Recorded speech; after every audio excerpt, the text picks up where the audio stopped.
Welcome, my fellow brothers, on Reward Hammer. Salut à tous, amis de la figurine et du fromage frais de Poitou-Charentes. Salut à tous et bienvenue sur Rural Hammer, le podcast du wargame à l'ancienne, vous le savez mieux que quiconque. On se retrouve aujourd'hui pour un nouvel épisode de notre rubrique beauté, la rubrique qui vous aide à créer du beau en ce monde. Comme disait le curé dans Les Misérables de Victor Hugo, le beau est bien souvent plus utile que l'utile, chose avec laquelle je suis en fondamental accord. Donc bienvenue pour un nouvel épisode de beauté et bien-être dans lequel nous allons parler de l'encre. L'encre qui potentiellement peut devenir votre meilleur ami en termes de peinture sur figurine. On va couvrir absolument tout le spectre de ce qu'est une encre. Alors, commençons par la propriété physique du produit. Une encre, c'est quoi? Donc c'est tout simplement un dérivé acrylique de l'historique encre de Chine. À vrai dire, ça a très peu changé. Que vous preniez une encre de calligraphie ou une encre de chez Citadel, AK ou je ne sais quelle marque, on est sur quelque chose d'extrêmement similaire. De l'encre, c'est de l'encre. Donc comment ça se présente? Déjà, c'est très très liquide. Donc c'est naturellement très fluide également. On est également sur une absence presque totale de viscosité. Donc par exemple, contrairement à une peinture contraste qui va être très visqueuse, ici on est très liquide, mais pas de viscosité pour autant. Donc ces propriétés physiques, elles vont un petit peu changer d'une marque à l'autre. On aura des marques un peu plus pâteuses, d'autres plus liquides. On en reparlera tout à l'heure. Donc très liquide, fluide, absence de viscosité. Ensuite, autre facteur, ça va être la pigmentation. Une encre, c'est tout simplement le produit le plus pigmenté qui soit. Donc quand on dit pigmenté, c'est tout simplement une très forte concentration de pigments. Et ça, sur le terrain, ça vous donne quelque chose qui va avoir une couvrance totale. Si vous faites un trait d'encre noire sur une armure rouge, il n'y a pas la moindre petite parcelle de rouge qui se verra au travers. La couvrance est totale. Et donc concernant cette archi-pigmentation, sur un terrain pratique, ça va vous demander de souvent mouiller votre pinceau. En fait, les produits qui sont très pigmentés vont tendance à concentrer très fort les pigments au sein même du pinceau. Donc ce pinceau, il faudra le nettoyer à l'eau assez régulièrement dès lors que vous jouez les petits encriers.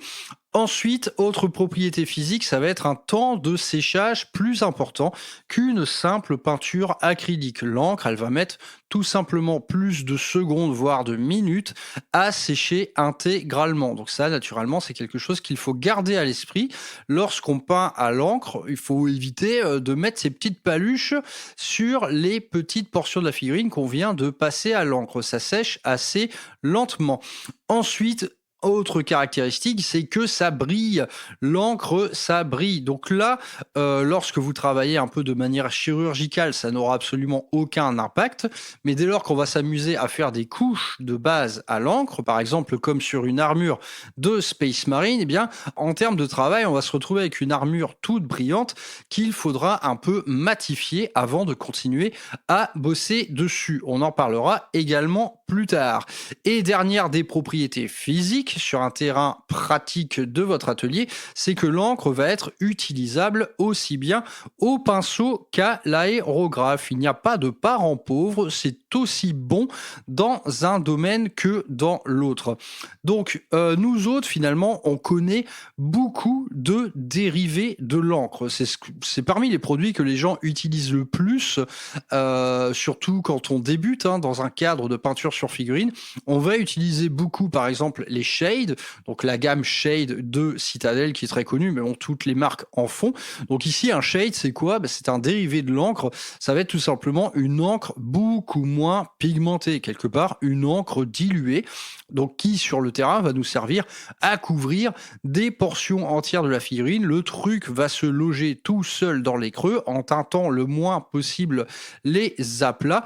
Donc ça, voilà, c'est une encre très diluée, les shades. Ce n'est pas autre chose. Et on trouve également énormément utilisé les peintures contrastes, dont vous trouverez une émission sur le podcast, une émission dédiée à la contraste. La contraste, c'est également une espèce de dérivé de l'encre avec des propriétés physiques encore plus particulières. Ici, on va être à la fois sur une encre diluée, mais également beaucoup plus visqueuse, donc beaucoup plus pâteuse quelque part, ce qui va lui permettre une couvrance très paresseuse en même temps, mais qui va vous permettre en fait de couvrir intégralement des surfaces un peu accidentées de la figurine. Donc les shades, les contrastes, tout ça, ce sont des petits enfants de l'encre. Et dans le cadre de l'émission d'aujourd'hui, eh bien, on va s'intéresser à ce matériau brut. On va revenir à l'encre brute. Donc vous me direz, l'encre, ok, t'es mignon, mais ça sert à quoi? Donc concernant l'utilité de l'encre, j'ai coupé ça en deux catégories, c'est-à-dire à l'état brut, donc l'encre sortie du pot, ou diluée. On va commencer par l'état brut. Donc vous sortez votre encre du pot, qu'est-ce qu'on fait avec ça? Donc une des premières disciplines toutes trouvées, ça va être le lining. Tout simplement le repassage de tous les traits de la figurine, de tous ces creux au pinceau. Donc c'est quelque chose qu'on est habitué à voir dans le catalogue Citadel sous l'appellation shade, mais à vrai dire, les shades, à mon sens, pour faire du lining, c'est pas ouf. Si je suis en fait certaines recettes traditionnelles que nous décrit Citadel, par exemple, quand je fais une armure rouge de Blood Angel, je suis censé faire un shade Agrax, donc c'était une espèce de marron, pour passer dans tous les creux de la figurine. À vrai dire, ce genre de truc, c'est un peu timide, quoi, parce que je passe du rouge au brun. Ça fait pas une différence chromatique de fou, et donc pour ça, moi je trouve qu'on a toutes les raisons du monde pour passer du shade à l'encre. L'encre, comme je vous l'ai dit, elle est très liquide, donc naturellement c'est un excellent candidat pour être passé dans les creux d'une figurine, mais également elle va être très pigmentée, ce qui va nous garantir un découpage des contours le plus violent du monde. Et quelque part, c'est ça exactement qu'on veut. Cette étape du lining au pinceau, elle a uniquement vocation à découper les contours de la figurine pour la rendre plus lisible. C'est vraiment le nerf de la guerre en termes de découpage des volumes, c'est ça, c'est le lining. Donc, utiliser une encre, ça va être exactement le même exercice qu'utiliser une shade, mais on va se retrouver avec quelque chose de beaucoup plus découpé. Et à ce titre, naturellement, l'encre noire demeure la grande star de la discipline. C'est toujours l'encre noire qui va vous garantir le découpage le plus marqué, quoi. Donc, ici, on peut parler d'un petit avantage de l'encre par rapport au shade, c'est son temps de séchage. Comme l'encre met un petit moment à sécher intégralement, ça veut dire qu'on va pouvoir corriger très rapidement la moindre petite erreur avec un petit coup de flotte. Donc ça, naturellement, j'ai envie de dire, quelle que soit la discipline de peinture, quelle que soit la technique, quelle que soit la technique de pinceau que vous êtes en train de faire, il faut toujours avoir à portée de main un pinceau dans l'eau et un coton-tige. Ça, c'est la règle d'or, c'est hop, merde, j'ai bavé, on lâche tout, je prends mon pinceau avec de l'eau dessus, je tambouille là où j'ai fait ma tâche, un petit coup de coton-tige. Dans 90% des cas, vous enlevez intégralement votre petite bavure. Donc là, parfois ça ne marche pas, ça dépend. Il y a des peintures qui sèchent tellement vite, dès lors qu'on met une peinture par exemple très diluée en glacis, au moindre coup de pinceau, ça va sécher en 3 secondes chrono. Donc là, c'est pas sûr que vous ayez le temps de nettoyer quoi que ce soit. Mais en tout cas, pour de l'encre, cet avantage du temps de séchage un peu plus long va faciliter la correction de vos petites erreurs. Donc ça, c'est c'est quand même à prendre en compte, quoi. Donc, cette alternative au shade, moi honnêtement, je vous la conseille vivement. Hein. Des encres, on en a de toutes les couleurs, donc vous pouvez faire absolument tout ce que vous voulez. Ça peut également mener à quelques originalités. Admettons, je peins un Salamanders en armure vert pomme, eh bien, rien ne m'empêche de faire un lining au violet. Le violet sur le vert, ça va donner quelque chose de très sombre et de très joli. Mais globalement, l'encre noire, voilà, c'est la star des encres pour cette discipline-là. Cette alternative au shade, moi, je vous la conseille vivement. Et c'est également une alternative à l'huile. Donc l'huile, là aussi, vous trouvez une émission dédiée dans la petite playlist beauté et bien-être. Hein. Moi, l'huile, c'est quelque chose que j'utilise très souvent. À vrai dire, désormais, je fais tous mes linings à l'huile. Mais évidemment, ça a ce petit quelque chose de contraignant. C'est-à-dire qu'il va falloir bomber sa figurine au brillant, faire son lining et rebomber au mat. Donc le gros avantage de l'huile, c'est que son application est complètement permissive parce qu'on va pouvoir retourner en arrière autant qu'on veut. Ensuite, lorsqu'on travaille un petit peu avec le White Spirit pour corriger ses erreurs, quelque part, on peut revenir jusqu'à l'infini, quoi. On peut corriger toutes nos erreurs. Donc l'application du lining à l'encre va évidemment demander beaucoup plus d'attention. Là, c'est très liquide, c'est très pigmenté. Il faut faire gaffe de ne pas trop charger son pinceau non plus. Mais en tout cas, pour cette discipline-là, clairement, vous allez prendre votre meilleur pinceau. Pour cette technique de lining à l'encre, il vous faut la plus belle pointe possible pour ne pas déborder et pour en fait garantir une finesse de trait absolument impeccable qui rendra le découpage de vos contours d'autant meilleur. Donc l'application à l'encre, elle est moins contraignante que celle à l'huile, mais elle est également plus exigeante en termes de technique. Donc voilà, première utilisation, le bon vieux lining. Donc le lining, on sait tous ce que c'est, hein, à l'ancienne, à l'encre comme ça, c'est quelque chose de très long, surtout lorsqu'on s'attaque par exemple à un Repulsor Executioner. Alors là, paye ton Xanax, mais en tout cas, le lining à l'encre, pour moi, c'est impeccable. Je l'ai fait pendant longtemps. Hein. Désormais, l'huile a pas mal remplacé ça dans mon quotidien, mais je n'exclus pas, en fait, un de ces jours de revenir à cette technique un peu plus old school, mais qui demeure assez satisfaisante et, comme je l'ai dit, moins contraignante. Autre utilité de l'encre à l'état brut, ça va consister à ajouter du peps à une couleur. Sur votre palette humide, admettons, vous mettez vos 3-4 couleurs qui vous servent à peindre par exemple un Imperial Fist, et bien dans ces teintes-là, sur votre palette, parfois une petite goutte d'encre à l'état brut va pouvoir changer complètement la donne sur une palette humide. Donc rajouter du peps, ça veut dire quoi? C'est qu'on va rajouter une teinte à une teinte existante. Par exemple, si je rajoute une petite goutte d'encre de magenta dans du rouge, ça va tout de suite me donner un truc un peu plus sanguin. Si je rajoute une petite goutte d'encre jaune dans du vert, ça va me donner tout de suite un vert un peu malade. Si je rajoute un peu de violet dans du bleu, ça va lui donner quelque chose de plus nocturne. Ou de la même manière, on va pouvoir rajouter une petite goutte d'encre dans des peintures métalliques pour créer des métaux un peu originaux, comme un or rose, un argent aux accents un peu verdâtres, un bleu cobalt, un violet améthyste, etc., etc.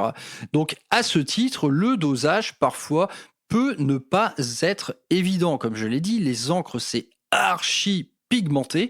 Si par exemple vous mettez 3 gouttes d'argent et une goutte d'encre bleue, vous allez vous retrouver avec un gros bleu, hein, vraiment. Donc généralement, il faut y aller très très très finaux. Une toute petite goutte peut parfois complètement bouleverser une couleur. En tout cas, ces petits ajouts, c'est quelque chose qui va pouvoir vous donner artistiquement un côté un peu subjectif. Là, on va commencer à parler de l'ambiance d'une figurine. Avec l'ajout de quelques petites gouttes d'encre, ça et là, vous allez pouvoir donner à votre figurine un côté malade, divin, solaire, radieux, dérangeant, bref, en fait quelque chose qui fera toute la différence et qui donnera à vos couleurs une vraie ambiance. Par exemple, si vous avez une palette, enfin un schéma de couleurs composé de 3 teintes, eh bien, et que ces couleurs sont vivement tranchées les unes avec les autres, le simple ajout d'une petite goutte d'encre en fait dans cette palette à chacune de vos 3 couleurs va pouvoir vous permettre de mieux les lier. Donc ici, on commence à toucher du doigt un potentiel absolument infini. En tout cas, ajouter du peps à une couleur, les encres, ça sert exactement à ça. C'est à la fois un changement de teinte ou un enrichissement de teinte. Idem, si par exemple, je prends un rouge tout à fait classique type Mephiston Red, le simple fait de lui rajouter une petite goutte d'encre rouge va le rendre tout de suite plus pétant. On va concentrer davantage sa pigmentation. Donc ça nous permet en fait de trouver quelque part, on entre dans le mode vibrant de la couleur. C'est que nos couleurs à l'état brut, nous, on va les faire vraiment. C'est comme si sur Photoshop, vous augmentiez la saturation. Ici, on rajoute de la concentration de pigment, donc ça va augmenter la saturation de la couleur, donner plus d'éclat à vos couleurs. Donc ça, l'encre à l'état brut, elle sait très bien faire également. Autre exemple d'utilisation de l'encre à l'état brut, ça va être pour le pré-shading. Le pré-shading, donc qui se fait avec une peinture blanche. Donc le pré-shading, c'est le pré-ombrage. C'est vrai que j'en ai marre d'utiliser des mots anglo-saxons sans m'en rendre compte, ça me saoule. Mais en tout cas, pour le pré-ombrage, eh bien, il y a l'encre blanche qui va être absolument excellente. Donc pour vous rappeler un petit déroulé du processus, vous avez une figurine sous-couchée en noir et le but du jeu, ça va être de faire une espèce de sous-couche plus travaillée qui en fait reflète la lumière naturelle, donc un pré-ombrage. On reste dans les clous naturellement de la vérité physique qui est la lumière vient du ciel, et bien le pré-ombrage va nous permettre de recréer cette donne-là directement sur notre figurine. Et donc à l'issue d'un pré-ombrage, donc déjà le pré-ombrage en fait ça augmente radicalement la lisibilité d'une figurine. Si je prends un exemple un petit peu extrême comme un Terminator de l'Hades Guard, ce sont des figurines tellement chargées, tellement pourries de détails qu'en fait, via une simple sous-couche noire, parfois, on a du mal à discerner ce qui se présente à nos yeux. Le pré-ombrage, eh bien, va être une espèce de grand révélateur de détails. Il va augmenter largement la lisibilité de la figurine et naturellement, il sera mis à contribution pour ensuite peindre par-dessus par transparence, c'est-à-dire que ce travail d'ombre et de lumière fait en amont va pouvoir s'incarner à travers la couleur choisie. Donc si j'applique un beau vert sur un pré-ombrage, eh bien je vais me retrouver naturellement avec un vert déjà dégradé, avec un contraste déjà important, contraste qu'on va pouvoir ensuite retravailler avec un petit coup dans les ombres et un petit coup dans les lumières, nous donnant une gamme chromatique pour une seule et unique couleur qu'il va être maximal. Le contraste maximal, c'est toujours ce que l'on va chercher en priorité dans la peinture sur figurine. En tout cas, pour cette discipline du pré-ombrage, donc à l'aérographe naturellement, l'encre blanche, elle bat à plat de couture n'importe quelle peinture blanche acrylique. Comme je l'ai dit, on est sur un produit extrêmement pigmenté. Eh bien, ici, c'est exactement ce que l'on va chercher. C'est-à-dire qu'on va faire une première passe d'application d'encre blanche en voile à une certaine distance de la figurine pour simuler tout simplement le champ diffus de la lumière, et ensuite on va mener des frappes chirurgicales sur les endroits de la figurine qui sont le plus exposés à cette lumière jusqu'à atteindre en fait un blanc complètement pur et opaque. Donc là, le but du jeu à l'issue de cet exercice, c'est que votre figurine va être tout en nuances de gris allant du noir pur au blanc pur. Donc si on peint tout en voile, on se retrouve tout simplement avec une figurine grise. Ce n'est pas ça que l'on veut. En tout cas, l'encre blanche, cette archi-pigmentation la rend tout simplement naturellement meilleure qu'une peinture acrylique blanche pour faire du pré-shading. Et donc là, je vous dis utilisation à l'état brut. En vérité, on va quand même la diluer un petit chouïa. Moi, ça dépend des marques, mais généralement, par exemple, pour mon encre blanche Green Stuff World, je vais mettre 3 gouttes d'encre pour une de diluant. On va quand même diluer un petit peu, tout simplement pour éviter de boucher l'aéro. On va en reparler tout à l'heure, mais l'encre présente ce petit défaut-là, c'est qu'elle est très pigmentée, elle est très épaisse en fait en pigment, et naturellement, elle est plus candidate à un aéro qui se bouche un petit peu. En tout cas, en encre blanche facile à utiliser, la Green Stuff World, elle est vraiment très bien, quoi. Moi, c'est celle dont je me sers pour faire les préombrages. Autre utilité de l'encre blanche à l'état brut, ça va être pour les OSL. Alors là, c'est vraiment excellent, quoi, parce qu'un OSL, qu'est-ce qu'on veut? On va chercher un éclat maximal. Par exemple, si je prends un fusil à plasma, le cœur de la bobine à plasma de ce fusil, pour dégager le maximum de lumière, il faut qu'elle aille vers une encre blanche la plus opaque possible.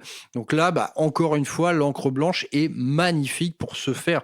On va pouvoir, dans un premier temps, dessiner le halo de lumière qui gravite autour de l'OSL pour se rapprocher de plus en plus de la source la plus concentrée de lumière, et avoir un blanc absolument éclatant, opaque, couvrant le blanc à l'état pur.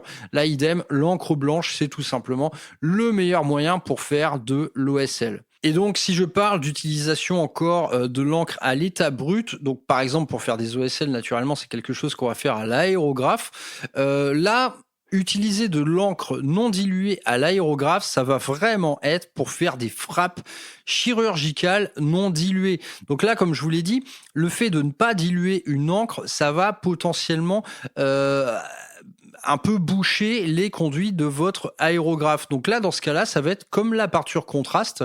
La peinture contraste qui est un peu épaisse, quand on la bosse à l'aérographe, on va augmenter tout simplement la pression de notre compresseur. Et donc moi, je travaille à 2 bar 5 pour tous ces exercices-là, que ce soit encre, contraste, ou même, même peinture fluo, c'est-à-dire tout autre type de peinture qui va être extrêmement pigmentée et un peu épais. Donc là, l'utilisation d'une encre à l'état brut à l'aérographe, c'est pas par là qu'il faut commencer lorsqu'on débute, en fait, aussi bien à l'aéro que dans l'utilisation des encres. Donc à l'état brut, ça nous donne tout ça, une encre. Donc évidemment, il y a les stars de la discipline. L'encre noire va être la star du lining, l'encre blanche va être la star du préombrage et de l'OSL, et ensuite toutes les couleurs que vous avez en encre, elles, à l'état brut, vont pouvoir être mises à contribution pour en fait saturer vos couleurs, leur donner plus d'éclat et tout simplement faire des petits mélanges sympas. Donc parlons maintenant de la deuxième grande famille d'utilisation des encres, c'est utiliser une encre à l'état dilué. Donc ici, c'est là, naturellement les encres, on va les diluer très très souvent. On va rarement s'en servir finalement à l'état brut, sauf pour les petits travaux dont je viens de parler. Donc déjà, une encre diluée, quand on dilue beaucoup une encre, c'est quelque chose qui va nous permettre de bosser par transparence. Et donc, c'est quelque chose qui va nous permettre de faire des couches de base à l'aérographe par transparence avec une application en voile. C'est quelque chose qui va vous donner des résultats tout à fait excellent. Donc là, pour commencer, si vous n'êtes pas familier de la discipline, se faire la main sur un petit Space Marine, c'est très cool. Donc moi, c'est la technique que j'utilise pour peindre quasiment toutes mes armures en vérité, c'est que toutes mes figurines sont pré-ombrées, donc je fais un pré-ombrage avec l'encre blanche, et maintenant que j'ai ce travail-là, je vais appliquer une couleur par transparence pour garder naturellement ce travail qui a été fait en amont. Si je fais ça par exemple avec une peinture Vallejo de la gamme Game Air, je vais tout couvrir. Donc là, c'est variable d'une marque à l'autre. La couvrance d'une peinture, c'est très variable d'une gamme à l'autre. Et même dans la même gamme, on a des couleurs plus couvrantes que d'autres. Mais en tout cas, lorsqu'on commence à bosser en pré-ombrage, le but du jeu, c'est de le conserver, ce pré-ombrage, en transparence. Donc ici, les outils sont nombreux, des outils qui vont vous permettre de faire ça. Donc moi, à titre personnel, j'utilise de la contraste, par exemple, Pour faire mes Blood Angels, j'utilise une contraste rouge que je dilue un petit peu et que j'applique à l'aérographe en voile au-dessus de mon pré-shading. Eh bien, tout ça, vous allez pouvoir les remplacer par des encres. Si je veux peindre un ultramarine, par exemple, j'ai fait mon pré-ombrage, eh bien, je vais prendre une encre bleue que je vais appliquer en voile, eh bien, pour conserver mon pré-ombrage et avoir une armure bleue extrêmement éclatante. Donc la couche de base à l'aérographe en voile, ça nous donne toujours de très bons résultats. Donc ici, à l'issue de cette peinture, donc si je vous prends l'exemple d'une peinture d'un Blood Angel à l'encre rouge, premier voile de peinture à pression constante sur mon pré-ombrage, le premier voile va me donner une couleur rose. Naturellement, il y a beaucoup de blanc. J'applique un voile très fin de rouge. Et bien, rouge sur blanc, ça nous donne du rose. Donc, je vais recommencer autant de fois que nécessaire jusqu'à arriver à un rouge parfaitement éclatant. Mais en tout cas, je n'aurais pas du tout bouché le travail d'ombre et lumière qui a été fait avant. C'est tout l'avantage de la chose. L'autre petite technique à avoir, c'est de savoir s'arrêter. Une fois que vous avez un rouge parfaitement éclatant, inutile d'aller plus loin. Si vous multipliez les couches, eh bien vous allez commencer à occulter ce travail de pré-ombrage qui a été fait. Donc franchement, la couche de base à l'encre comme ça, il y a énormément de peintres pros qui font ça. Hein. Si vous prenez les stars du milieu comme El Miniaturista, le mec, dès lors qu'il peint un Space Marine, il le peint à l'encre. Et la raison à ça, c'est qu'on a un contrôle parfait finalement de la couleur. C'est que à la fois la couleur va être extrêmement éclatante, hein, les encres ça pète vraiment, mais également ça va être ce contrôle de l'application en voile qu'on peut arrêter quand on veut. L'application en voile, pour y revenir brièvement, c'est qu'on applique sur toute la figurine un jet de peinture à pression constante.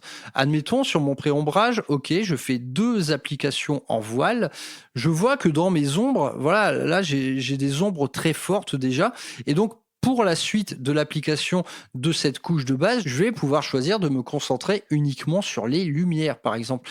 Donc, l'application en voile à l'encre, c'est tout simplement le contrôle absolu de votre couleur. Naturellement, ça va demander un peu d'expérience en aérographie pour avoir une belle précision. Mais si on en reste à l'application en voile, honnêtement, ça, un enfant de 5 ans, il sait le faire. Hein. Il n'y a vraiment aucun problème. C'est le même type de technique qu'on utilise, par exemple, pour faire des sous-couches. Donc, c'est de loin le truc le plus accessible avec un aérographe. Hein. L'application en voile, il n'y a absolument aucun problème. Donc, il y a beaucoup de peintres pros, franchement, qui font leur couche de base avec de l'encre. Et s'ils le font, c'est qu'il y a bien une raison. En tout cas, à l'issue de cette première couche de couleur, ok, vous aurez un rouge, un vert, un bleu, que sais-je, superbe. Par contre, comme je l'ai dit, ça va briller. Et donc, à l'issue de ça, il va falloir faire une autre petite application en voile, celle-là avec un vernis mat, pour retrouver tout simplement une couleur mate, tout aussi éclatante, mais voilà, c'est important en fait de matifier la figurine pour ensuite continuer à travailler dessus sans avoir une lumière faussée, parce qu'une figurine qui brille, ça va être une figurine qui va capter la lumière et du coup qui va fausser quelque part la perception que vous en aurez. Donc petite parenthèse d'ailleurs à ce sujet par rapport aux encres et l'application de vernis. Alors là, il faut faire très très attention. L'encre, comme je l'ai dit, elle met plus de temps à sécher. Si vous n'attendez pas assez longtemps pour repasser une couche de vernis dessus, eh bien l'encre va tout simplement se dissoudre dans votre vernis. Donc ça m'est arrivé une fois et croyez-moi que depuis, ça ne m'est plus jamais arrivé. En fait, là, encore une fois, ça dépend des encres. Moi, à l'époque, je faisais mes pré-ombrages avec une encre blanche Liquitex. Eh bien, l'encre blanche Liquitex, elle met 10 plombes à complètement sécher. À vrai dire, ça peut même prendre plusieurs jours. Donc à l'époque, j'avais juste attendu 4 heures. Oh, cool, c'est sec. Hop, je passe un coup de vernis brillant pour ensuite passer de l'huile dessus. Et mon encre blanche s'est complètement dissoute dans le vernis brillant. Et croyez-moi que ma figurine ressemblait à un sacré tas de merde à l'issue de ça. Donc respectez bien les temps de séchage qui vous sont généralement fournis par le constructeur. constructeurs. Et donc, si je m'attarde un peu plus sur cette utilisation de l'encre diluée à l'aérographe, ici, en fait, suivant votre degré de dilution, il est possible que vous rencontriez quelques problèmes. Donc, comme le bouchage dont j'ai parlé précédemment. Mettre dans un aérographe une encre brute, c'est-à-dire absolument pas diluée, c'est la quasi-assurance de boucher un petit peu votre aéro. Mais à vrai dire, même en diluant fortement, on reste quand même sur une concentration de pigment telle que les petites conduites de votre aéro, surtout en 0,2 mm, vont être quand même mises à contribution et vont vite être tartinées de pigments partout. Donc à ce titre, il y a quand même quelques petits gestes qui sauvent à adopter dès lors qu'on bosse à l'encre avec l'aérographe. Tout simplement, il va falloir le nettoyer souvent, lui passer un petit coup d'eau sur le museau pour qu'il n'y ait pas d'encre qui sèche sur l'aiguille de votre aérographe. Donc ça, c'est tout simplement un petit coup à prendre quand on bosse à l'encre. Honnêtement, toutes les, on va dire 3-4 minutes, moi je mets un petit coup d'eau au bout du museau de mon aéro, je fais un coup de pchit, hop, c'est nettoyé. Le but, si vous voulez, c'est de ne pas avoir d'encre qui sèche sur le bout de votre aérographe. Sinon, une fois que c'est sec, c'est une vraie chure à enlever. Donc, il faut l'hydrater, ce petit pépère. Il faut l'hydrater assez souvent. Et autre chose à savoir, c'est qu'une petite goutte de Flow Improver ne fera jamais de mal. Moi, mes encres, en général, quand je travaille, par exemple, en ajout de teinte et tout, je les dilue à peu près à 2/3. C'est-à-dire que pour une goutte d'encre, je vais mettre 2 gouttes de diluant. Et en fait, pour parfaire la chose, rajouter une petite goutte de Flow Improver. Donc, le Flow Improver, c'est un produit de chez Valero. Honnêtement, ce truc, j'ai aucune idée de comment c'est fait.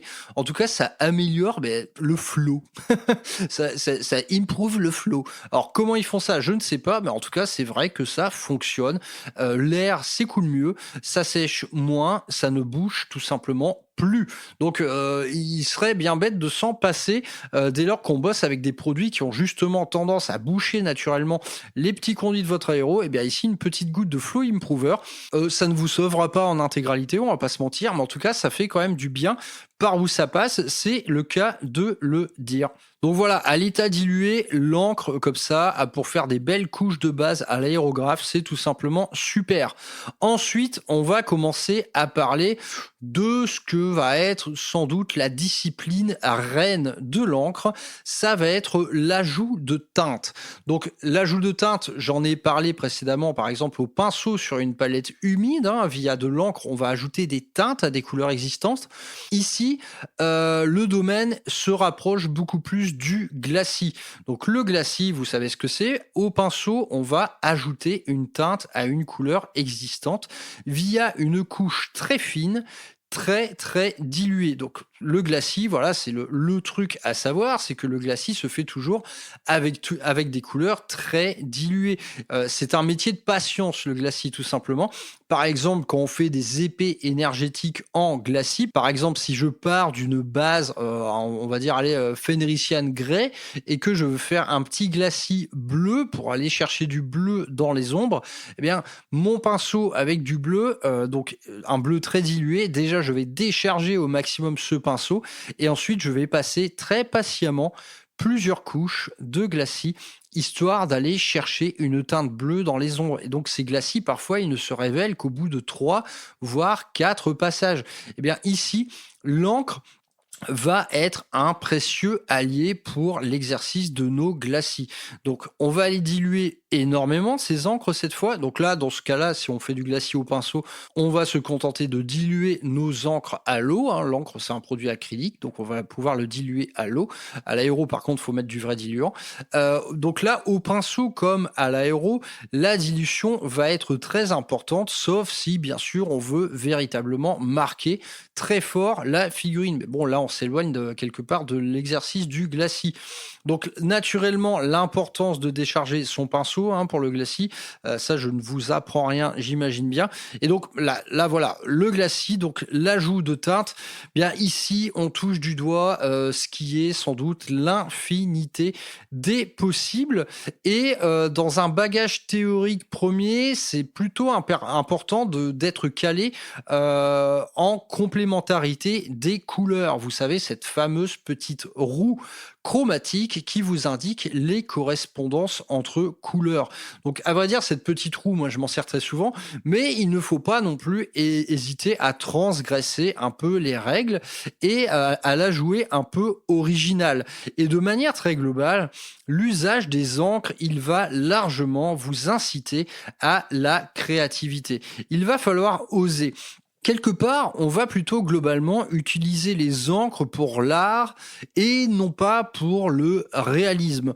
Si je vous cite un exemple que j'ai croisé il y a pas longtemps, il y a un gars sur Instagram qui peignait des white scars, donc une armure blanche. Dans les ombres, il avait des teintes violettes et dans les lumières, il avait des reflets verdâtres. Vous me direz, putain, ça n'a aucun sens, quoi. Enfin, moi, si je porte une armure blanche et que je vais dehors, jamais de la vie, j'aurai du violet au cul et du vert au sommet du crâne. Ce n'est pas possible. Bah ouais, mais en fait, c'est joli. Du coup, on s'en fout que ce soit possible ou pas. Et donc, dans toute cette case-là, quelque part, dans toute la case, on va chercher le beau, on va chercher l'artistique et quelque part, on emmerde un peu la réalité physique des choses. Bien, ce sont véritablement dans ces disciplines-là, dans ces aspirations-là, que l'encre va dévoiler tout son potentiel. Et donc là, si je prends pour exemple ce White Scars que j'avais vu, eh bien, le mec, il a tout simplement fait une base grise sur son armure, il a fait un pré-shading de blanc à l'encre blanche pour lui donner un maximum d'éclat. Ensuite, il a fait ses linings probablement avec une encre noire dans tous les creux de l'armure. Et ensuite, à l'aérographe, il est venu chercher dans les ombres de la figurine une petite teinte de violet qu'il a naturellement beaucoup dilué, parce que là, imaginez quand on attaque une armure blanche avec une encre à l'état brut, là c'est... Bah là, on fait une grosse tache de violet. Donc là, il va falloir vraiment diluer à l'extrême lorsqu'on peint sur une armure blanche. Et donc, il est allé chercher du violet dans les ombres et dans les lumières. Bah là, à mon avis, il a dû faire du glacis au pinceau avec une teinte un petit peu verdâtre. Et donc le résultat, c'est que vous avez une armure blanche remplie de nuances. Des nuances quelque part qui ne font pas corps avec la réalité physique de l'environnement, mais bon, on s'en fout parce que c'est très très joli. Donc en fait, l'encre, ça vous donne cette infinité de possibles en termes d'ajout de teinte. Et donc cet ajout de teinte, on peut le pratiquer que ce soit à l'aérographe ou au pinceau. Cette fois, il n'y a pas vraiment de règles. Moi, pour ma part, je privilégie l'aérographe pour aller dans les ombres, parce que généralement, dans les ombres, on va chercher des zones entières tapies dans l'ombre. Ça, je trouve que l'aérographe, c'est plus pratique là-dessus. Tandis que dans les lumières, là, on va toujours cibler de manière très, très chirurgicale. Et là, du coup, je suis plus à l'aise au pinceau. Un aérographe, bon, là, il va falloir avoir une précision de fou furieux pour vraiment donner, par exemple, un reflet vert sur le sommet d'une épaulière, ce genre de truc. Là, on va frapper vraiment plus chirurgicalement, donc le pinceau, à mon sens, est plus adapté. En tout cas, cette infinité de possibles, cette infinité de couleurs qui s'offre à vous, eh bien, donc c'est un enrichissement total de la palette avec ce qui pourrait être un simple kit, par exemple, d'une petite dizaine d'encres. Donc là, petite pensée pour ceux qui ne sont pas forcément équipés comme des fous furieux en termes de peinture. Il y a des gars, honnêtement, ils pratiquent la peinture sur figurine avec juste une vingtaine, trentaine de pots. Moi, c'est n'importe quoi, je dois en avoir 400. Mais en tout cas, les gars qui n'ont pas trop de couleurs, honnêtement, le simple achat d'un petit kit d'encre de base, bah, votre palette de couleurs, vous la multipliez par 1 million. Honnêtement, le simple fait de jouer avec les ajouts de teintes pour modifier soit vos couleurs de base, soit pour ensuite y ajouter des teintes supplémentaires, c'est un enrichissement total de la palette que vous avez à disposition. Donc quelque part, c'est un bon deal, les encres. C'est un enrichissement total pour pas bien cher. Donc à vrai dire, dans le petit monde de l'ajout de teintes, il faut être créatif. Moi en tout cas, j'encourage les gens à l'être, ne pas toujours répondre aux règles établies, quoi, que ce soit les schémas de couleurs Game Workshop ou alors la réalité physique par exemple d'une ombre ou d'une lumière. Tout simplement, il va falloir oser, comme le gars dont je vous ai parlé avec son armure blanche, violette et verte. Bon voilà, c'est pas quelque chose qu'on croise tous les jours. En tout cas, c'est quelque chose qui va faire toute la différence avec la figurine du voisin. Tout simplement, il va falloir oser. Et si on devait parler d'une première expérience, admettons, vous n'êtes pas trop à l'aise avec les encres, vous avez envie de découvrir tout ça, honnêtement, un des moyens les plus faciles, ça va être de travailler sur du métallique. Les armures métalliques, par exemple, donc que ce soit Stormcast, Custodes ou que sais-je. Honnêtement, ça, c'est ce que je conseillerais pour une première expérience. Donc parce que là-dessus en fait à travers une peinture métallique et donc très brillante, également très pigmentée, très couvrante, donc qui est composée de paillettes, honnêtement les encres par transparence, les paillettes elles vont quand même continuer à percer au travers et c'est là je pense qu'on a un meilleur rendu visuel du travail qui est fait. Tout de suite ça va être plus parlant quoi. Tandis que sur une peinture mate on va avoir plus de mal quelque part à discerner les avantages que puissent offrir les encres. Donc là, typiquement, les ombres, lorsqu'on va bosser les ombres, par exemple sur du métallique, on va aller vers des teintes sombres, naturellement, qui peuvent être assez originales. Sur une armure en or, les ombres, on pourrait très bien les faire en bleu, en violet, en vert, voire en rouge, carrément. Par exemple, allez, je vais vous citer un peu, moi, les exercices que j'ai fait avec les encres sur mes différentes armées. Par exemple, mes ombres en Blood Angel. Donc, les Blood Angel, c'est une peinture contraste sur zénithal. Moi, je vais faire mes ombres en violet. Et après ce premier voile, je vais aller chercher du bleu pur, mais vraiment, tu vois, du cyan, quoi, du bleu. Et par transparence, je vais aller chercher vraiment les zones les plus ombragées de la figurine. Et cette fois, je vais bosser en frappe chirurgicale. Donc, 2 utilisations. Un premier en voile de violet et le deuxième en frappe pure et dure, d'encre quasiment pas diluée avec du bleu. Si je prends, par exemple, mes Custodes, donc une armure dorée, cette fois, je suis allé chercher quelque part, c'est un peu les mêmes encres. Là, dans les ombres, je suis allé chercher du cyan, donc un bleu un peu plus éclatant, que je diluais très fort pour qu'on puisse continuer de voir les paillettes au travers. Et ensuite, dans les lumières, je suis allé faire un petit glacis avec une encre un peu turquoise, une espèce de mélange bleu-vert, une encre turquoise que j'ai diluée à fond et ensuite que je suis allé chercher au pinceau, faire du glacis dans les parties les plus exposées à la lumière de ma figurine. Autre exemple, quand je peins de la compagnie de la mort, là, une fois que j'ai fait en fait ma figurine en échelle de gris, donc là c'est vrai que j'ai un genre de noir très contrasté, par contre le noir il est devenu un peu bleu-gris quoi, et donc là je vais prendre de l'encre noire pour aller rechercher dans les parties les moins exposées à la lumière de la figurine un vrai noir bien opaque quoi. Il faut que je retrouve le noir dans cette échelle de gris. Quelque chose qui peut être utilisé également pour peindre des armures noires. Admettons, vous faites une armure noire à l'aéro, vous l'éclaircissez un petit peu en bleu, suivant le schéma standard, on va dire Dark Reaper, Thunderhawk Blue, Fenrisian Grey. Voilà, votre armure, elle est magnifique, elle est très contrastée. Par contre, vous avez complètement paumé le côté noir. C'est-à-dire, vous avez un très beau jeu de lumière, mais par contre, on oublie maintenant que la figurine est devenue noire. Eh bien, ici, une encre noire très diluée va pouvoir être appliquée en voile sur l'intégralité de la figurine. Donc, pour garder, en fait, notre échelle de lumière, mais tout simplement la réassombrir et tout tirer vers le bas en matière de saturation. Donc, on va conserver cet exercice qui est quelque part un pré-ombrage, tout en retrouvant le noir global de la figurine. Si j'en viens maintenant à ma peinture de la Death Guard, alors là, ça a été un véritable festival. Enfin, c'est loin d'être fini. Mais en tout cas, ici, c'est un véritable festival d'ajout de teintes. Donc, quelles que soient mes armures, j'ai fait des armures en os, j'ai fait des armures vertes. Là, je suis en train de commencer en bleu. Honnêtement, des ajouts de teintes, j'en ai fait partout. Par exemple, sur une armure verte, toutes les parties où vont se concentrer un peu de parties organiques, ici j'ai fait des ajouts de teintes violet. Sur mes armures en os, j'ai fait des ajouts de teintes orange autour des parties métalliques. Par exemple, là c'est simple, j'en ai foutu partout, à tel point que finalement mes couleurs de base, elles sont complètement dévoyées quoi.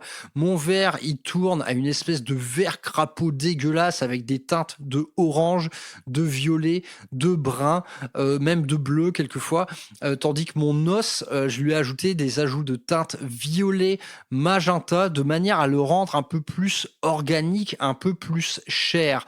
Comme dit précédemment, ici, les encres, en fait, c'est ce qui m'a permis de donner une véritable ambiance à mes figurines. Une couleur os, je lui donne un côté un peu organique, sointant, et mon vert, je lui donne un côté un peu malade, crapaud, bouffi, quoi. Donc là, vraiment, le travail des encres, il est vital dès lors qu'on s'attarde sur ce genre de figurines et qu'on veuille leur donner une véritable identité. Donc voilà, moi, jusqu'à maintenant, l'exercice des encres, je vous ai pas tout raconté, hein, mais l'exercice des encres, j'en suis là. Donc, je les utilise pour faire de l'ombre et de la lumière, mais également pour donner une ambiance globale à mes figurines. En tout cas, dans tout ce que j'ai pu faire, là, la peinture métallique, enfin, en tout cas, l'ajout de teinte via des encres sur une armure métallique, je trouve que c'est l'exemple le plus parlant. Quelque chose de très éclatant comme une armure dorée, vous allez bosser en transparence dessus via ajout de teinte, via glacis au pinceau ou ajout de teinte à l'aéro. Là, vous aurez vraiment un excellent aperçu de ce que peut ajouter une encre à une couleur prédéterminée. Donc si vous voulez vous y attaquer, moi je vous conseille ce type de figurine-là, Stormcast, Custodes, ou peu importe, hein, si vous vous faites par exemple des sœurs de bataille avec des armures argentées, ce sera très très bien aussi. Donc après avoir vu tout ça ensemble, vous me direz, ok, moi l'encre j'ai jamais fait, qu'est-ce qu'il me faut savoir pour m'y mettre? Alors pour s'y mettre, je peux vous faire un bref listing des petits problèmes que vous êtes susceptibles de rencontrer. Déjà, si vous voulez faire un usage de l'encre pour du lining, honnêtement, ça se commence pas avec un bagage technique un peu médiocre. Si vous débutez à peine dans la peinture de figurines, il est fort à parier que vous n'avez pas encore la précision nécessaire pour pouvoir faire de l'encre au lining. Donc là, déjà, ça demande quand même un peu d'exercice au pinceau. Si vous n'êtes pas encore parfaitement à l'aise avec les techniques de pinceau comme le lining très précis ou le glacis vraiment en mode tout délicat, tout dilué, tout peinard. Voilà, ça vient pas du jour au lendemain. Donc dans un premier temps, honnêtement, restez-en au shade ou dérivé de shade, hein, peu importe, plutôt que d'aller vers ce produit brut. Honnêtement, vaut mieux y aller, je pense. Allez, moi, l'encre quelque part, moi je m'y suis mis au bout de quoi peut-être 1 an et demi de peinture, quoi. Dès lors que j'avais quand même gagné pas mal en précision, là c'était le bon moment. Donc la précision, voilà, la technique d'application exigeante, là tout simplement il va falloir savoir se servir d'une belle pointe, quoi. Ensuite, l'autre problème technique majeur, c'est la dilution. La dilution, vous n'êtes pas non plus à l'abri de vous planter là-dessus. Parfois, le rendu sur palette humide, quelque part, il va pas être à la hauteur de ce que ça va donner sur une figurine. Donc là, le maître mot est prudence. Vaut mieux trop diluer que pas assez. Donc là, je parle un peu au pinceau. Par contre, si vous vous amusez à trop diluer à l'aérographe et si vous prenez la figurine d'un peu trop près, bah là vous aurez le petit syndrome patte d'araignée. Hop, une petite tache avec des pattes d'araignée sur ta figurine. Là, t'es bien foutu, mon grand. Donc vraiment, la dilution, c'est un peu le nerf de la guerre lorsqu'on utilise des encres. À chaque fois, il va falloir trouver en fait le juste milieu. Au pinceau, il n'y a pas de problème. Au pinceau, on peut aller vers une dilution maximale. Sans que ce ne soit dangereux. C'est juste que vous mettrez peut-être 3 fois plus de couches que nécessaire pour trouver votre ajout de teinte, alors qu'un glacis mieux dilué, vous aurez pu avoir l'aspect désiré en 2 ou 3 passages. Donc, mais bon, quelque part, trop dilué, c'est pas grave, c'est juste que ça vous demandera plus de boulot. À l'aéro, on est plus sur un numéro d'équilibriste, quoi. C'est que, et là, en vérité, ça dépend véritablement des gammes et des couleurs. Moi, honnêtement, parfois au sein d'une même gamme, je sais que mon bleu, je dois le diluer beaucoup plus que mon violet. Pourquoi? Eh ben, j'en sais foutre rien, mais c'est juste que parfois, ça change d'une couleur à l'autre. Donc ici, tout simplement, moi, j'ai un petit bloc-notes. Hein. J'ai un petit bloc-notes qui répertorie les encres que j'utilise et les dilutions que je trouve les plus adéquates. Donc là, c'est œuvre de patience. En tout cas, faut pas hésiter à se faire la main sur du papier, sur des palettes pour voir en fait comment se comportent vos encres. En tout cas, donc au pinceau, on va dire, ça reste permissif. L'encre, vous pouvez faire à peu près ce que vous voulez sans que ce ne soit trop dangereux. Tandis qu'à l'aérographe, ouais, c'est un peu plus aléatoire. Il y a des couleurs avec lesquelles on va rencontrer du bouchage, d'autres pas du tout. En fait, tout ça, ça nous donne au quotidien, lorsqu'on utilise beaucoup d'encre, une petite gymnastique à adopter entre la dilution, l'hydratation régulière de votre museau, moi j'appelle ça le museau, bon c'est la buse, hein. Jouer également avec la pression de votre compresseur, moi je sais, idem, il y a des couleurs pour lesquelles j'augmente la pression et d'autres pas. Bref, c'est un peu le bordel. Là par contre, si on se gourre, ça peut être assez douloureux. Une encre trop diluée, franchement, elle va faire une grosse tache sur votre figurine, ça va être assez chaud. Et là, en fait, on l'applique avec une finesse telle que même si j'ai parlé de temps de séchage plus long, en vérité, ça sèche quasi instantanément dès lors qu'on l'applique. Donc voilà, il faut trouver cet équilibre entre l'encre pas assez diluée qui va boucher et l'encre trop diluée qui va faire des taches. Donc ça ne vient pas en quelques jours. Honnêtement, c'est un entraînement au long cours, mais en tout cas, ça reste un entraînement assez passionnant. Écoutez, en dernier chapitre de cette émission, venons-en à l'offre commerciale. Alors, comment acheter des encres auprès de quelle marque ? Donc honnêtement, j'ai pas de marque de prédilection. En tout cas, s'il y a un packaging à privilégier, ça va être tout simplement les petits coffrets. Beaucoup de marques vous proposent ça, des petits coffrets d'encre. Donc ici, c'est généralement un bon deal. Donc l'encre en général, c'est pas plus cher qu'une peinture normale, hein, qu'on aille chez Valero, Scale 75 ou quoi, c'est à peu près 2,50 balles un pot d'encre. Donc c'est pas bien cher. Et on trouve quand même pas mal de coffrets qui sont généralement un excellent investissement et surtout, comme je vous l'ai dit, un très très gros boost de palette et de créativité. Véritablement, hein, un petit coffret d'encre, c'est vraiment virtuellement en fait une multiplication totale de la palette que vous avez à disposition. Donc là, comme j'ai dit, les gens qui n'ont pas beaucoup de couleurs sous le coude, un petit coffret d'encre, ça peut être un très bon deal. Côté offre commerciale, je vais me contenter de vous parler des encres que je possède et donc que je connais. Moi, les premières que j'ai utilisées, ce sont les Scale 75. Hein. Donc Scale 75 vous propose toute une gamme qui s'appelle Intensity, petit jeu de mots. Ink comme encre, Tensity, intensité. Donc il y en a beaucoup qui disent ça d'ailleurs, des encres d'intensité, j'ai pas trop compris pourquoi. Mais en tout cas, les petits coffrets de chez Scale 75, ils sont cool. Hein. Vous en avez deux, c'est à peu près à 20 balles, je crois. Donc vous en avez un qui regroupe vraiment les couleurs les plus classiques, vert, bleu, rouge, etc. Et un autre qui va aller vers des trucs un peu plus exotiques. Et donc vous allez trouver par exemple des encres jaunes, des encres vert pomme. Là vous vous dites putain, mais à quoi ça va me servir cette connerie ? Eh bien c'est là que justement la créativité va parler. Par exemple, une encre jaune, vous pouvez tout simplement faire un ajout de teinte sur une armure un peu beige pour lui donner un petit côté radieux, solaire. Vous voyez, des fois, quand j'ai reçu ça, je me suis dit, ok, de l'encre vert pomme, qu'est-ce que je vais foutre de ça ? Eh bien, au bout d'un moment, on se rend compte que sur une arme, une hallebarde en métal, ça donne un petit côté très swag, quoi. Donc, l'ajout de teinte, comme je l'ai dit, il va falloir tout simplement oser prendre des risques, ajouter des teintes un peu comme ça, au petit bonheur la chance, et en fait développer une vraie signature, une vraie ambiance à votre figurine. Donc les coffrets Scale 75, ils sont très cool. Cependant, l'encre chez Scale 75, eh bien, elle est un chouïa plus pâteuse que chez la concurrence. Donc ça, en général, ça va vouloir dire qu'on va la diluer plus qu'une autre et que l'utilisation à l'état brut est quelque part à proscrire, y compris l'encre noire pour faire du lining. Honnêtement, chez Scale 75, à l'état brut, elle est un peu trop pâteuse. Il va falloir la diluer un petit peu pour qu'elle coule mieux dans les creux de votre figurine. Donc voilà, c'est quelque chose, une fois qu'on le sait, ça se passe bien. Mais donc moi, mes premières expériences avec l'encre de chez Scale 75 a été un peu erratique parce que tout simplement, je ne savais pas de prime abord qu'elle était un peu pâteuse comme ça. Donc là, on va la diluer beaucoup, celle-ci. En tout cas, les deux coffrets sont très sympas. Ces deux petits coffrets à eux seuls, putain, ils vous rajoutent rajoute vraiment un nombre de couleurs assez phénoménal. Ensuite, on va trouver d'ailleurs là ça va être un peu la mode des flacons à pipette. Donc c'est des flacons de contenance plus importante que les bêtes format 18 ml.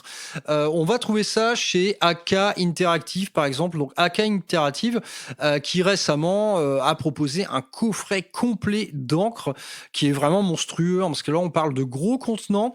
Les pots c'est des pots en pipette qui sont très solides donc en verre. Ça dure ça dure des années, il y a pas de problème. Donc là, une offre assez haut de gamme chez AK Interactive où c'est naturellement plus cher. Parce que voilà, il y a un contenu plus important, il y a un contenant en verre, il y a la pipette. Tout ceci, ça se paye. En tout cas, chez AK, vous avez une palette de couleurs ici qui va être vraiment originale. Tout est hyper saturé, tout est beau. Alors, les couleurs sont magnifiques, tout est très beau. Et en plus, dans ce coffret, on a également des dérivés d'encre qui sont fluo. Et ça, c'est donc je vous parlerai bientôt des couleurs fluo. Je pensais en faire une émission, mais ici, le dérivé de ces couleurs fluo en encre. Honnêtement, c'est du pain béni parce que le problème des peintures fluo, c'est leur consistance de merde. C'est très peu pigmenté, c'est très liquide et à la fois très pâteux. Honnêtement, c'est une saloperie à utiliser. Moi, j'en ai eu par exemple des Green Stuff World. Honnêtement, c'est proche de l'inutilisable. Ça bouge tout le temps l'aéro, c'est infernal. Ici, AK nous offre ça sous une forme très pigmentée, très liquide, très facile à travailler et très très fluo. Donc là, franchement, c'est que du bonheur.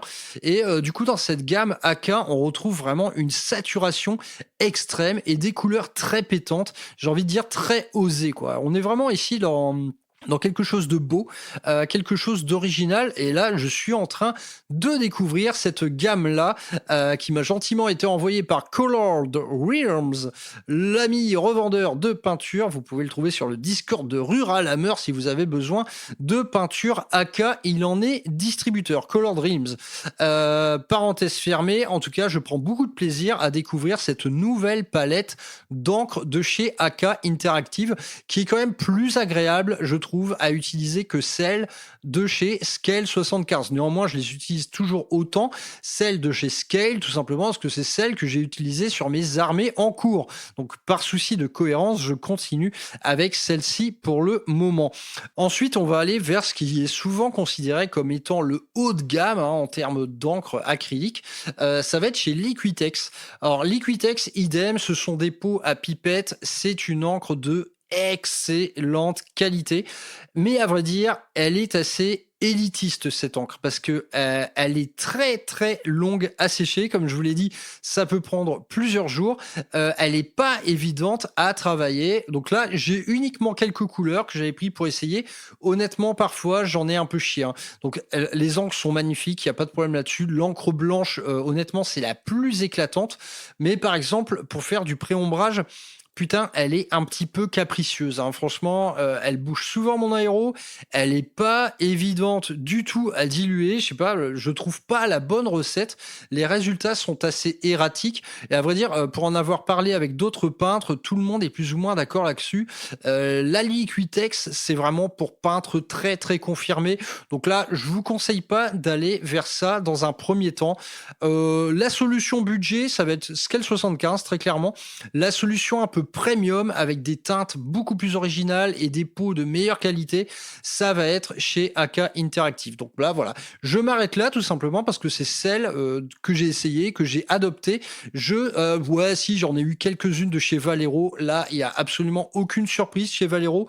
C'est de l'encre, tout ce qu'il y a de plus standard. En tout cas, chez Valero, vu que c'est pas cher, c'est une marque en fait que je vous conseillerais pour faire des couches de base. Par exemple, si on fait des Blood Angel, c'est vrai que utiliser du contraste balle raide pour faire ces couches de base, ça revient vite cher. Et là, chez Valero, vous trouverez une encre rouge qui a exactement la même couleur que du contraste balle raide. C'est juste que là, vous en utiliserez beaucoup moins et c'est également 4 fois moins cher. Donc là, bon deal, quoi. Chez Valero, j'en ai quelques-unes. Valero, c'est également de l'encre de très très bonne qualité. Bon, écoutez, je pense que j'ai fait le tour. Je suis navré si ça a pu paraître un petit peu nébuleux par moment, mais l'encre, en fait, surtout dans son aspect ajout de teinte et glacis, c'est quelque chose de tellement vaste que j'en ai un peu chié pour un peu synthétiser la chose. Donc n'hésitez pas, si vous avez des questions complémentaires, sur le Discord, je pourrais également vous poster quelques exemples de travail à l'encre. Moi, à vrai dire, j'en fous partout, hein, même sur mes décors. Par exemple, quand j'ai fait ma table de ruines gothiques, là, tout ce qu'il y a de plus standard, dans une espèce de gris bleu, un peu ambiance béton bombardé, eh bien, j'ai ajouté des teintes brunes, violettes, roses et turquoises à mes ruines pour leur donner plein de nuances, quoi. Et donc là, typiquement, quand j'ai fait ça, j'ai pas regardé la petite roue des complémentarités de la couleur. Je m'en fous, je fais ce que je veux. Et l'encre, en fait, c'est parfait pour ça. C'est parfait pour se lâcher. C'est parfait pour oser des trucs. C'est parfait pour être créatif et enrichir au maximum sa propre palette. Nuancer ces schémas de couleurs, leur apporter un peu du détail, du reflet, de la nuance. Honnêtement, moi, les premières figurines que j'ai peintes véritablement à l'encre, ça a été les Custodes. Donc, dans un exercice un peu ombre et lumière, hein, c'est-à-dire du turquoise dans les lumières, du violet et du bleu dans l'ombre. Honnêtement, quand j'ai fini mon premier, que je l'ai fait tourner à la lumière du jour, que je voyais en fait cette encre un peu turquoise au travers de laquelle on voyait encore les paillettes argentées qui reflétaient la lumière. Putain, j'étais vraiment très content de moi, parce qu'on a vraiment des figurines qui prennent vie avec l'encre. Ça paraît con, hein, mais c'est vraiment ça, quoi. Les ajouts de nuances, de teintes, les petits reflets à droite à gauche, c'est ça vraiment qui va donner corps à votre peinture sur figurine et la propulser, à mon sens, à un tout autre niveau. Moi, pour ma part, l'encre, ça a été une étape, hein, dans mon apprentissage. Il y a eu un avant et un après encre. Tout comme il y a eu un avant et un après huile. C'est vraiment des outils qui, dès lors qu'on les adopte, en fait, nous font aller plus loin. Ça nous fait pousser plus loin. Et surtout, là, je parle en termes créatifs. La technique, c'est autre chose. La technique, c'est quelque chose que vous allez acquérir à force de répéter encore et encore les mêmes gestes. À force de faire du surlignage et du lining, vous serez très bon. Vous gagnerez en précision. Ici, en fait, l'usage d'une encre, elle est intimement liée à la technique, hein, parce qu'on est quand même sur une forme d'application un peu exigeante, que ce soit au pinceau ou à l'aéro. Mais là, on parle d'un outil créatif. C'est quelque chose qui multipliera le champ des possibles. Bref, tout ça pour dire, l'encre, eh bien, c'est une de vos meilleures amies concernant l'exercice de la peinture. Donc, ne vous en privez pas. Voilà, dès lors qu'on a un peintre qui veuille faire les choses bien et qu'on ait atteint un certain niveau de maîtrise au pinceau ou à l'aéro, l'encre, il faut absolument y passer. C'est à mon sens indispensable. Donc voilà, j'espère que je vous aurai donné au moins envie. Naturellement, les peintres confirmés n'auront rien appris aujourd'hui, j'en suis désolé. Mais en tout cas, n'hésitez pas à me faire vos petits retours. Comment vous utilisez les encres. Il y a probablement des choses auxquelles je n'ai pas pensé. Hein. Moi, finalement, sans être débutant en peinture, je suis pas non plus un Léonard de Vinci. Hein. Donc, j'ai encore beaucoup de choses à apprendre avec les encres.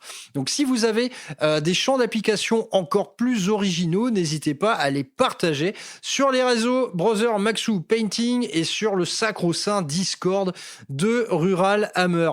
Je vous dis à plus tard les mecs, bon jeu, bonne peinture, prenez soin de vous, il fait beau, sortez dehors un petit peu, vous aérez et créez du beau autour de vous encore et toujours pour rendre la vie plus belle. Ciao les mecs, à plus tard.